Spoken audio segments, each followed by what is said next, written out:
Hi folks, this is Steve Grono from the Maritime Exchange Museum in Howell, Michigan. We're going to be liquidating our lifetime collection of U.S. life-saving service and U.S. lighthouse establishment artifacts here. I wanted to show you a little bit about the U.S. life-saving service items that we have available right now that we will be liquidating. And everything is up for sale to kind of the best offer. So, this is a Francis Life car, which was recovered from the South Haven Life Saving Station in Michigan. It was found in a scrapyard back in the 90s. There was trees growing up all around it, and when we found it, we had to bring a chainsaw to cut all the trees away. But a very fine example of a life-saving service Francis Life car. Has an early repair here, riveted repair on the hull. The hemp band goes between these two, is fastened to these little straps around the whole unit. There is an airtight chamber bow and aft, although this runs in both directions, so it's universal as it goes through the water. It does have the lid, the original pinned lid. There is a wood deck inside where two people could lay down head to toe. This was decommissioned by the Coast Guard station there many years ago, and what they had to do according to the manual was render it unusable for its intended purpose, which means they took a pickaxe and they poked holes through it. We've spent quite a bit of time with a man on the outside, a man on the inside, both metalsmiths, and just tapping and putting those holes back together.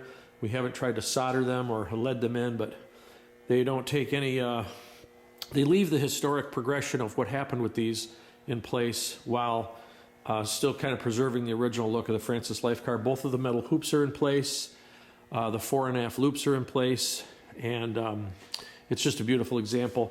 Here it is being used at a drill. This is again South Haven Life Saving Station. Sometime we believe in the turn of the century period right there, and that's the life car. That's the actual life car that we have now that you just looked at right there in the picture. There's a Lyle gun on the beach and a beach cart, and the lifesavers doing their practice drills.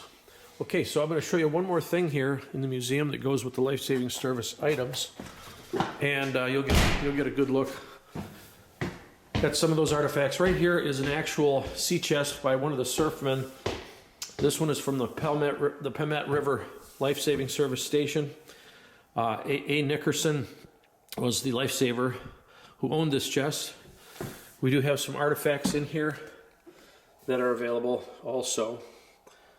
And it's a beautiful oak chest with hand-hammered brass and copper trim all the way around it. Beautiful barrel top on it. Hinges and straps are all in place. Handles are all in place. Measures about 24 by 36. It's about 18 inches tall.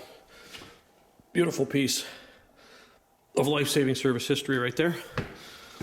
Okay, so let's look at the main part of the inventory. Got a couple of Lyle guns here. This one is in firing condition. We have original powder bags in the original canister right there, elephant powder. The elevation block and the straps are there. Marked life-saving service speaking trumpet. A couple of beach lanterns, powder boxes. We have the haversacks. We have the firing pins. We have some original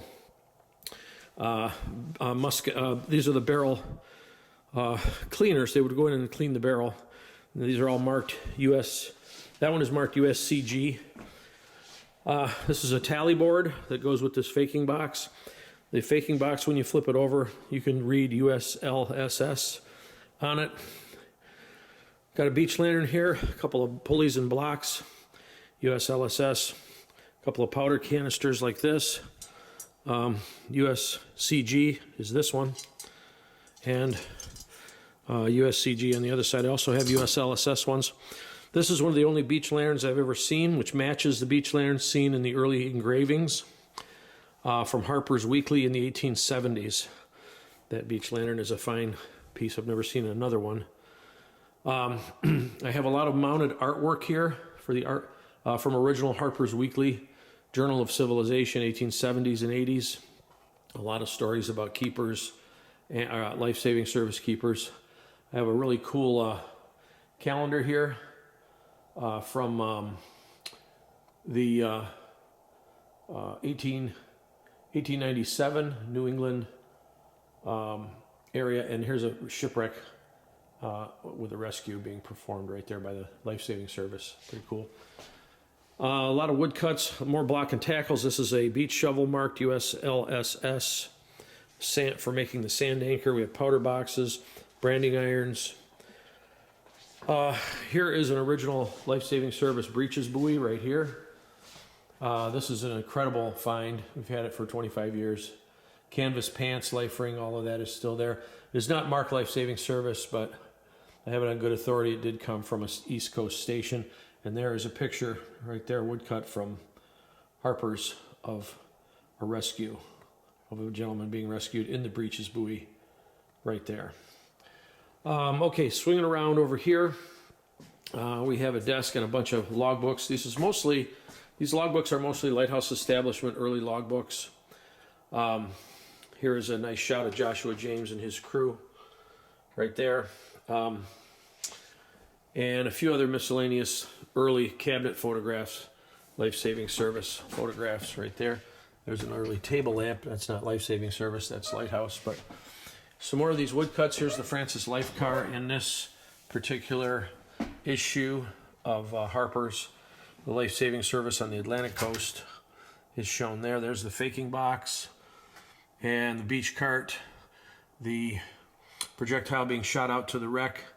There's the Francis Life Car, and a lot of really cool graphic woodcuts in my collection that we will let you take a look at. Also, over here, another powder box. This is a lot of this is the actual medicine chest from the this is Pigeon Island Lighthouse, Return of Stores, 1912. I have several of these logbooks. The keeper is identified on the medicine bottles and dated correctly with his service at that particular lighthouse. So that's lighthouse, not life-saving, but an interesting piece nonetheless. Here's some more of these mounted and framed early Harper's depictions of lifesavers at work.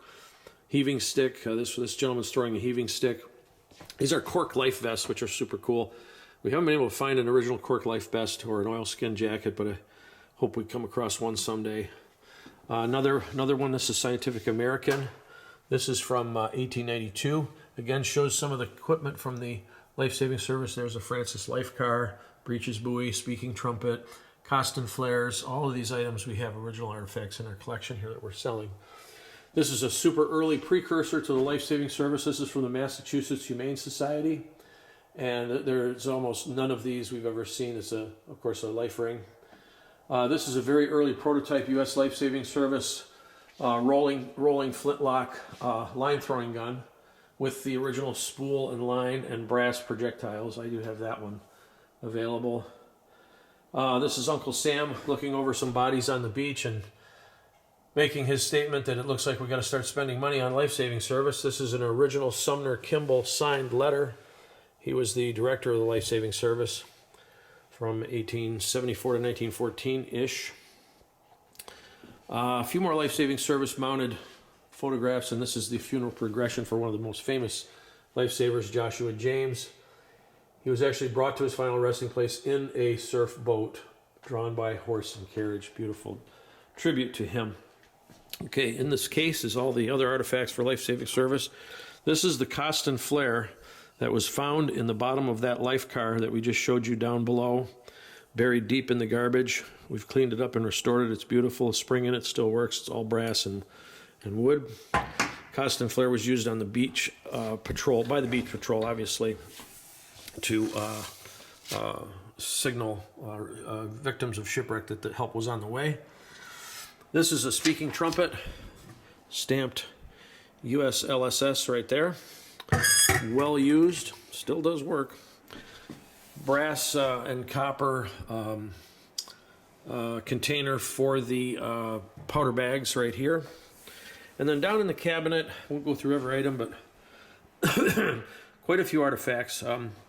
You have watch clock, station clocks, and the boxes where the keys would be kept. These binoculars are all marked with USLSS. This is a USLSS beach key safe, and if you can see that, it is one of the only ones we've ever seen an original cast steel They would carry a key, and when they got to the beach safe, they would open it with their key. Using a key inside, it would set the time that they arrived on their mobile time device that was carried. Here's another Costin flare right here. It's marked USLSS. There's a picture of Joshua James, a famous lifesaver. Another marked pair of USLSS binoculars, powder flask, hats, some blocks that once marked Coast Guard. This is one of the most rare here. This one is the DuPont canister that would carry the black powder for the Lyle gun. As you can see the label plainly, I don't know if you can see it or not, but DuPont Life-Saving Service powder, made in Wilmington, Delaware. And there's a picture of a surf boat and lifesavers in the surf boat inside on that. This is life-saving service instructions to mariners in case of shipwreck. There's a USLSS Costin flare. A couple of awards we have here. Another beach a powder box. This is an original U.S. Life-Saving Service hat band from the hat band. This is one of the largest life-saving service telescopes we've ever seen. It's clearly marked and inscribed. It's beautiful. Here's another DuPont black powder canister right here. This is a Hauser cutter, Costin beach flare later design. Some more awards and medals. U.S. Life-Saving Service station clock marked with U.S. Life-Saving Service right in the dial there. This is a U.S. Life-Saving Service ship's lifeboat compass, and it still bears the original lettering, Life-Saving Service there. We have a number of pins and medals. These are original for the Lyle gun. They're to ignite the charge on the Lyle gun. Several medals. Another. This is a powder canister in the back right there, beautifully restored. It's marked Life-Saving USLSS. And another set of binoculars right there. A couple of chits, one original Surfman chits. So that's just a. Then we have the case. If you're interested, we'd like to sell this whole collection as a complete collection for a life-saving service museum somewhere if possible. I'd like to see it stay together. There's quite a few artifacts here, hard to find, lifetime collection. And if you're interested, please give me a call. My cell number, 810-599-5147. And all this is located in Howell, Michigan. If you'd like to take a ride and come out and see it all, be happy to show it all to you. Thanks so much for your interest and your passion in this amazing part of our nation's maritime history.